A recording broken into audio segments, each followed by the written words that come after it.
Kita beralih ke informasi selanjutnya. Bawaslu Palembang melantik 54 panitia pengawas Kecamatan Palembang. Usai dilantik, 54 panwascam terpilih diminta untuk segera bekerja dan berkoordinasi dengan seluruh stakeholder tingkat kecamatan.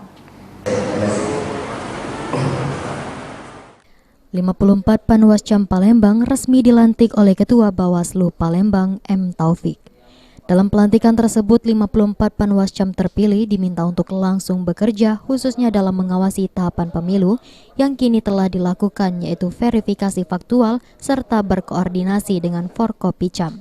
Taufik juga mengungkapkan para panwascam terpilih juga akan dilakukan pembekalan terkait pengawasan pemilu.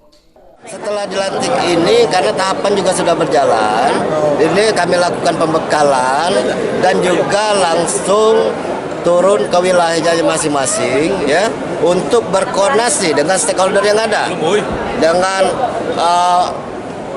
kecamatan, Kapolsek maupun Dandim ya, koordinasi dengan di wilayahnya masing-masing untuk memperkenalkan diri dan juga untuk langsung melakukan pengawasan dalam proses verifikasi faktual partai politik yang sedang berjalan sekarang ini.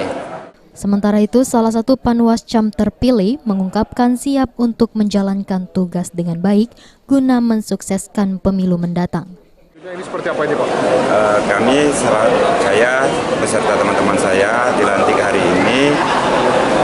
Hari ini dilantik, kemudian kami akan melakukan bintek, itu pelatihan selama 2 hari di Hotel Amaris untuk mengenai pemilu. Pak, ini kan sudah memasuki tahapan pemilu. Nah, mungkin nanti untuk khusus verifikasi faktual apa yang akan kita lakukan ini, Pak? Karena kan ada arahan dari Ketua Bawaslu juga kita untuk mengawasi pelaksanaan verifikasi faktual ini. Kami sesuai arahan dari Bawaslu Kota Palembang dan menjalankan peraturan Undang-Undang Nomor 7 Tahun 2017. Namun lengkap RT lupa. Panwascam terpilih ini akan bertugas sampai proses pemilu berakhir mendatang. Firman Hidayat, PAL TV.